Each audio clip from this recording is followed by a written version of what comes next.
ಪ್ರಧಾನಮಂತ್ರಿ ನಿವಾಸದ ಬಳಿ ಪ್ರತಿಭಟನೆ ನಡೆಸಿದ ಲೋಕಸಭೆಯ ವಿಪಕ್ಷ ನಾಯಕ ರಾಹುಲ್ ಗಾಂಧಿ ಹಾಗೂ ಲೋಕಸಭಾ ಸದಸ್ಯೆ ಪ್ರಿಯಾಂಕಾ ಗಾಂಧಿ ಅವರನ್ನು ಪೊಲೀಸರು ವಶಕ್ಕೆ ಪಡೆದಿರುವುದನ್ನು ವಿರೋಧಿಸಿ ನಗರದ ಲಾಲ್ಬಾಗ್ನ ನಗರ ಪಾಲಿಕೆಯ ಕಚೇರಿ ಮುಂಭಾಗದಲ್ಲಿ ದಕ್ಷಿಣ ಕನ್ನಡ ಜಿಲ್ಲಾ ಕಾಂಗ್ರೆಸ್ನಿಂದ ಪ್ರತಿಭಟನೆ ನಡೆಯಿತು.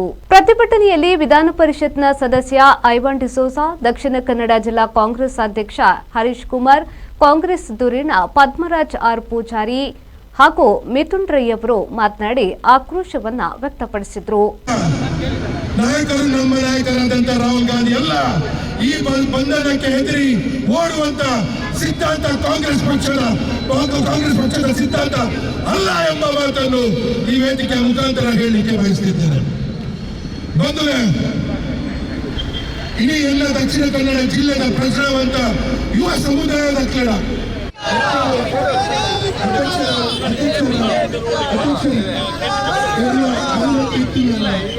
ರಸ್ತೆ ಕಡೆ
ಬಿಜೆಪಿ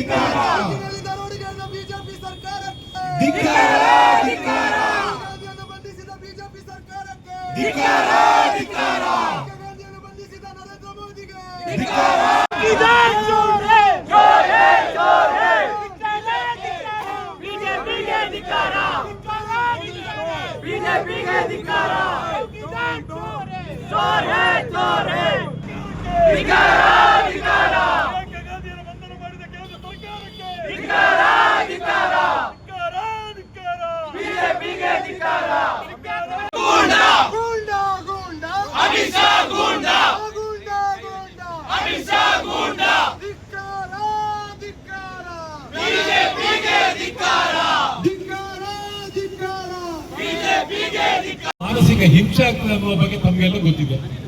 ಸುಮಾರು 21 ಯುವಕರು ಈ ಒಂದು ನೀಟ್ ಪರೀಕ್ಷೆ ರದ್ದಾದ್ರಿಂದ ತಮ್ಮ ಪ್ರಾಣವನ್ನೇ ಕಳ್ಕೊಂಡ್ರು. ಈ ಮಕ್ಕಳ ಒಂದು ಭವಿಷ್ಯ ಅಲ್ಲಿ ಮಂಕಾಯಿತು, ಅವರ ಕುಟುಂಬದ ಭವಿಷ್ಯ ಅಲ್ಲಿ ಮಂಕಾಯಿತು. ಸಹಿಸಿಕೊಳ್ತಾ ಇಲ್ಲ. ತಮ್ಮ ಒಂದು ಗೋಲ್ಬಾಳದ ಮುಖಾಂತರ ಇಂತಹ ಪ್ರತಿಭಟನೆಗಳನ್ನ ಹತ್ತಿಕ್ಕುವಂತಹ ಕೆಲಸವನ್ನ ಕೇಂದ್ರ ಸರ್ಕಾರ ಮಾಡ್ತಾ ಇದೆ.